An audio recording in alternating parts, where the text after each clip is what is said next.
everybody. My name is Wally, and I'm an opera singer from Canada. And I'd like to introduce my colleague Alden Gatt as well. Thank you. We performed together at Oper Leipzig, and today we are going to share the stage for this musical TED Talk. So as I said, I'm an opera singer, but I also love to sing a lot of other styles of music.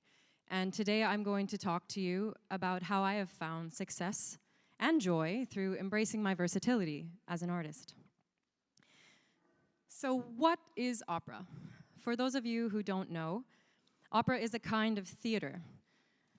It's a performance style that uses the unamplified singing voice to tell powerful stories. It's kind of like a play. You've got sets and costumes and a whole big stage with lighting, and there's characters and a storyline and all that. But instead of speaking the lines, we sing them, which is also not unlike a Broadway musical. The main difference with opera would be the music is often more complex in opera. It has a centuries-old history. It's been around since the 1500s. And it's often sung in a language other than English, like German, or French, or Italian, Spanish, Russian, most of the major European languages. I love opera, obviously. It's what I do. I've been training to do this since I was 15 years old. I wouldn't trade it for the world. I mean, I get to be an actress. I get to be a storyteller, a musician working at the highest level. I get to dance, even sometimes, if they let me. I wouldn't trade it. But I discovered early on that my musical taste was much broader than just opera itself or conventional classical music. And in order to thrive, I needed to try different styles, do more than one thing. I was raised in an environment where making honest mistakes was encouraged. Mistakes are inevitable when you're breaking conventions and carving your own path. So what are the conventions for an opera singer? Well, we have this thing called the Fach system. Fach, as you know, is a German word. In English, it can be translated as compartment or quite literally pigeonhole. So this system is designed to help categorize different types of voices, to put people in different categories to make it easier. There could be something like if you have a really high voice or very low or something in the middle like me. Maybe you have a huge sound or very bright voice, something quite dark and moody. So there's all these different categories. And they can be really helpful. I mean, there's specific repertoire, styles, and roles that correspond with each one. And the people that are making the decisions in the opera world find it very helpful. It's quite easy for them. They can easily put person in a role. They can say, this is how I want to cast you. There's also some singers, though, who fall into a sort of gray area. The people that can transition quite easily from one style to another with equal success. It's neither better nor worse to be that way. It depends on the person. But if you are one of those people, then you know that it's harder to be understood and given a chance when you're harder to categorize. I am one of these people, obviously. And I've been struggling against this for most of my career, but it's getting better. So people like to put other people and things into boxes. I mean, it makes things easier. It makes people more manageable. And when you have someone in a box, you know what they represent. You know what to do with them. But this might be an advantage in some industries, for example, in business or in tech. But when you're talking about an artist of any kind, a box can be like a cage. It can really dim the light inside us. And I believe in order to do our best work, we need to be free. I mean, I sing a lot of opera, but I also sing a lot of other styles that challenge the norms, and this sometimes scares people. So just to start off with what I've been talking about, I'm going to do a piece for you from an opera. This is real traditional classic opera by Rossini, an Italian composer, a very famous, beloved opera called The Barber of Seville, or in Italian, Il Barbiere di Siviglia. My character Rosina sings in this aria, Una voce poco fa, about how she vows to emancipate herself from her creepy, money-hungry guardian at whatever it takes, no matter what the cost. So before I sing it, I want to point out two little things that you might not know about opera. One of them is a technique that we use when we sing, a vocal technique that composers love to employ. It's called coloratura, which is also an Italian word for coloration. And this is a style of singing a lot of little notes very fast all together in one row. And it's quite exciting, and it's a good way to show an extreme of emotion, something beyond the pale. So you'll notice quite a few of these, and it's very common in this style of opera that I'm going to sing today. So keep your ear out for that, coloratura. And the other thing to point out is that opera is normally sung, as I said before, unamplified. In a huge theater, thousands of people, over a full orchestra right in front of you. And our body is literally our amp. I wouldn't have one of these or one of these. So I'm only using this today because we need it for the recording, for the video. But I would normally sing opera completely unamplified. It's quite physical because you have to support your sound and throw it really quite far with just your body alone. So here we go, a little excerpt from Rossini's Il Barbiere di Siviglia.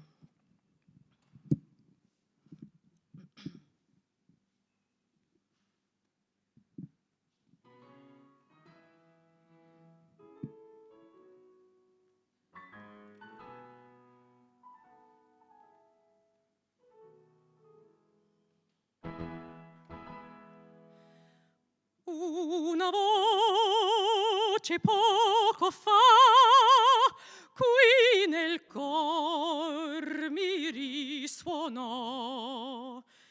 il mio cor ferito è già e l'indor fu che il piagò, sì sarà, lo giurai, la vincerò. Sì, l'indoro mio sarà, lo giurai, la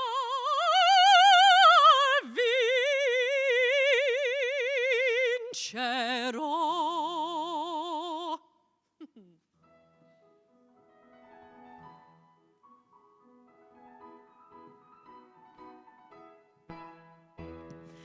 Io sono docile, son rispettosa, sono ubbidiente, dolce e amorosa, mi lascio reggere, mi fo guidar, mi fo guidar. Ma se mi toccano dove il mio debole, sarò una vipera, sarò, e 100 trappole prima di cedere, farò giocar, e 100 trappole prima di cedere, farò giocar, e 100 trappole prima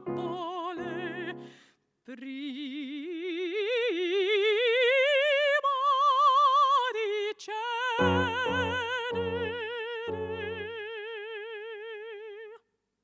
e 100 trappole farò giocar, e 100 trappole farò giocare, e 100 trappole farò giocare,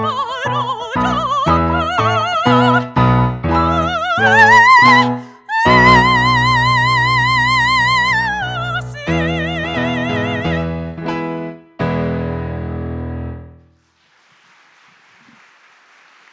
Thank you very much.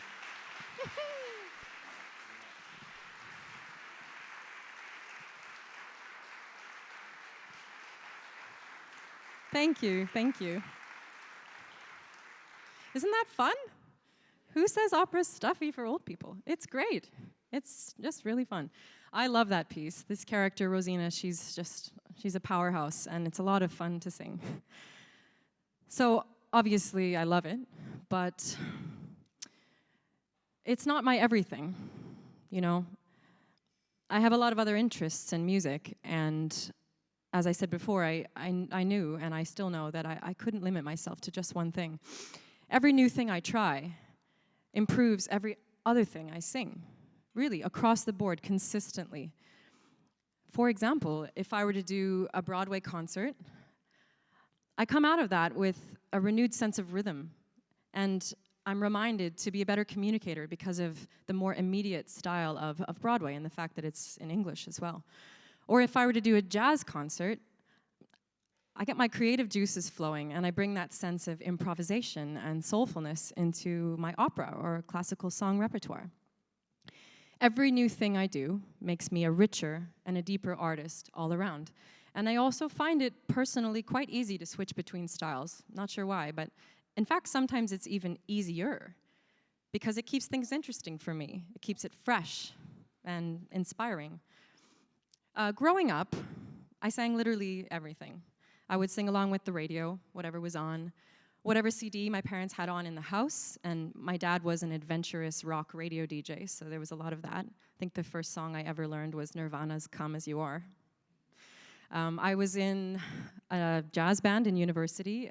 I did semi-professional Broadway musicals in my home city. I also sang in professional opera companies starting at age 15. My sister is a singer-songwriter, and we would perform together at open mic nights like country and folk music. I was in quite a few choirs, all different styles.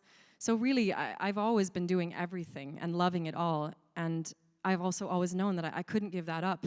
In fact, I think of my versatility as my greatest strength as an artist. So I'd like to challenge the assumption that in order to really find success with something, that you have to perfect a specific skill set. Yes, of course you need to work hard at what you do. You need to own your skills and get to the level where you have respect for what you're doing. But specificity and shrewd focus are not always going to get you ahead. Sometimes, but not always. Of course, I worked hard. I studied for 10 years in post-secondary education. I worked with single-minded focus on my opera singing, and I understand that that's one of the reasons why I have achieved success in what I do. But I've fought against all the way along people trying to rein me in and limit how I've used those skills in opera itself, even within the specific opera world. And I just don't think that's going to work for me. So the question is, if I've trained at the highest level to do the most technically difficult kind of singing that there is, why can't I also have fun and be taken seriously singing other styles as well? The answer, I believe, is that it's not enough to just be enthusiastic about something. You also have to be able to deliver the goods. You have to be able to back that up. And therefore, I make sure that every project I do take on is something that I know I can do really well without compromise. I would never want to put myself forward for something, even if it was to try something new, unless I knew that I could own it. So another example of a different style that I love to sing. Coming up next, we have some Broadway. I'd like to sing for you a little song from Leonard Bernstein's On the Town. This is an awesome American musical. It takes place in New York, where I lived for a few years. This is Hildy's song, I Can Cook Too. And here, she is basically explaining to her new lover what exactly her assets are. So pay attention in this one to, yet again, how I use my voice a little bit differently. There's sort of two ways that a person can use their voice when they're singing, something that we call head voice, which is mainly what I was using in the opera, which has a lot of vibrato, it's a full supported body sound. And then there's chest voice, which is an earthier, more natural sound that's actually a lot more like your speaking voice, the same resonance and style that you would speak in. And that's what we use mostly in musical theater. So you'll hear more of that in this piece. Anything else that's particular to musical theater? Well, it's in English, so that'll help. All right, let's give it a go.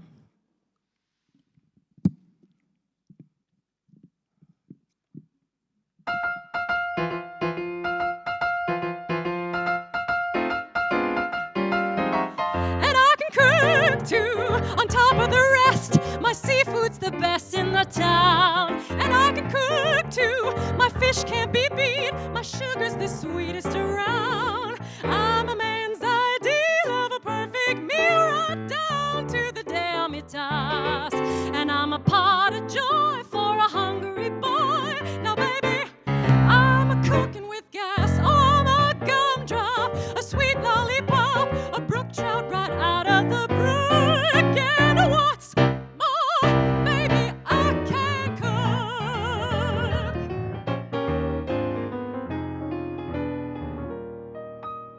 Some girls make magazine covers. Some girls keep house on a dime. Some girls make wonderful lovers. But what a lucky fun I'm. I'd make a magazine cover. I do keep house on a dime. I'd make a wonderful lover. I should be paid overtime, 'cause I can bake too. On top of the lot, my oven's the hottest you'll find. And I can roast too. My chickens just ooze. My gravy will lose you your mind. I'm a brand new note on a tablet, but just try me a la carte. With a single course, you could choke a horse. Now, baby, you won't know where to start. Oh, I'm an hors d'oeuvre, a jelly preserve, not in the recipe book. And what's more, baby, I can cook.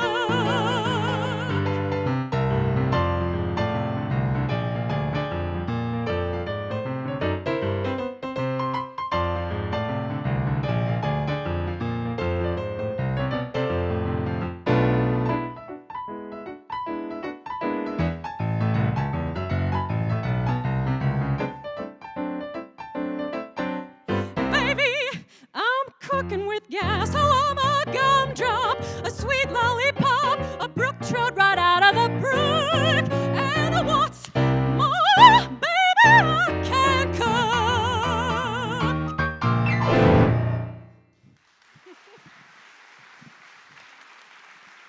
Thank you. Thank you so much. So maybe now you can see why they don't always let me dance. I love it, but not qualified. Not qualified. So despite the challenges of being somewhat of an oddball in the classical music industry, I'm very grateful to have had at least some support from some people in the industry all the way along. I mean, since university, I've been breaking the rules of what a conventional opera singer should be. And to be honest, it's working. People are coming to me more and more with their experimental projects and trusting me when they need someone to take risks and cross boundaries. And I just love it. I think, in fact, even they're more excited about me and what I do when they discover my particular brand of quirky. And I think I know why. I would say it's because I'm totally passionate about what I do.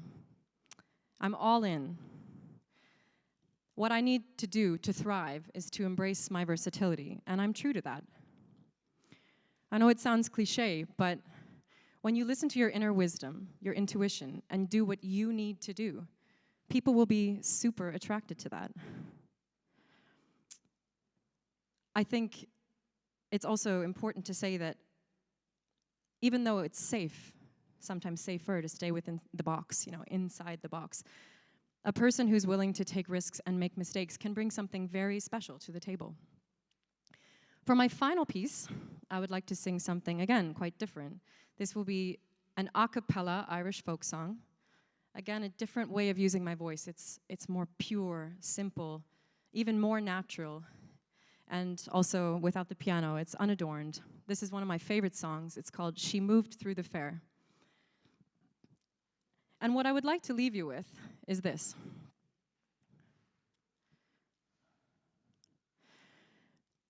If your instinct is telling you that you need to do something to be true to yourself, despite the conventions, you should do it. There's nothing wrong with staying inside the box. I want to reiterate that. if that's authentic for you. I mean, I have a lot of colleagues in the opera world that only sing traditional repertoire, and they love it, and they're amazing at it, and that's totally okay if that's what you need. But if you're like me, and you need to be a little bit of a versatility monster to thrive, then you should go for it. You should do you. Be fearless and break the rules. My young love said to me, my mother won't mind, and me father won't slight you for your lack of kind. Then she stepped away from me, and this she did say, it will not be long, love, till our wedding day. She stepped away from me, and she moved through the fair. And fondly I watched her move here and move there, and she went her way homeward with one star awake, as the swans in the evening moved over the lake. The people were saying no to our wed, but one has a sorrow that never was said, and she went her way homeward with her goods and her gear, and that was the last that I saw of my dear. Last night I dreamt it, my true love came in. So softly she entered, her feet made no din, and she came close beside me, and this she did say, it will not be long, love, till our wedding day.